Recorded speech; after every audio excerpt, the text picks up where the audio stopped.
मंडळी, भारताचे गौरव, विश्वरत्न, शिक्षण, संघर्ष, सन्मान, स्वाभिमान, सौहार्दाचे प्रतीक, शीलवान, गुणवान, धैर्यवान, तेजवान, विवेकवान, दयावान, महान विद्वान, जगातले उच्च कोटीचे लेखक, समीक्षक, विचारक, शोषितांचे उद्धारक, 32 पदव्यांचे धारक, भारताचे प्रखर वक्ते, प्रवक्ते, अधिवक्ते, नेते, शोधकर्ते, कोट्यवधींचे उद्धार करते, बुद्धांचे अनुयायी, मानवतेचे शिपाई, निडर, निर्भीड निश्चयी, निस्वार्थ निश्चल, 9 भाषांचे जाणकार, कायद्याचे रचनाकार, संविधानाचे शिल्पकार म्हणजे डॉक्टर बाबासाहेब आंबेडकर.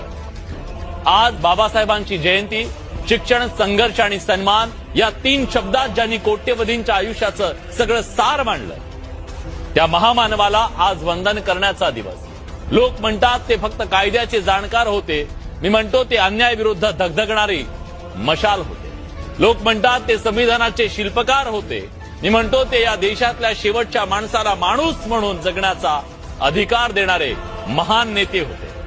32 पदव्यांचा डोंगर शिरावर पेलणारा हा विद्वान जेव्हा लंडनच्या लायब्ररीत तासन तास उपाशी पोटी अभ्यासात मग्न असायचा, तेव्हा त्यांच्या डोळ्यासमोर स्वतःचं करिअर नाही, माझ्या देशातल्या शोषितांचं भविष्य होतं. 9 भाषांचे जाणकार, पण त्यांची खरी भाषा एक, मानवता. ज्या हाताने कधी काळी काळाराम मंदिराचे दरवाजे ठोठावले, त्या हाताने उद्याच्या भारताचं भाग्य लिहिलं गेलं. शिका, संघटित व्हा आणि संघर्ष करा हा मंत्र केवळ शब्दांचा खेळ नव्हता, तो हजारो वर्षांच्या गुलामीचे साखळदंड तोडणारा हुंकार होता. ते निडर होते कारण त्यांच्याकडे सत्याचं बळ होतं, ते निर्भीड होते कारण त्यांच्याकडे तर्काचं शस्त्र होतं, आणि ते विश्वरत्न ठरले कारण त्यांनी केवळ एका समाजासाठी नाही, संपूर्ण मानव जातीसाठी आपलं आयुष्य झिजवलं. आज त्यांची जयंती हा केवळ उत्सव नाही, तर हा प्रेरणेचा दिवस आहे.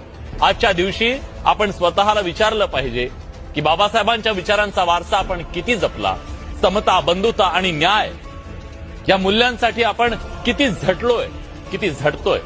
बाबासाहेबांनी आपल्याला संविधान दिलं, आता देश घडवण्याची जबाबदारी आपली आहे.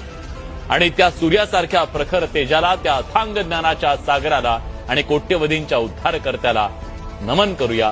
आज जयंतीच्या शुभेच्छा.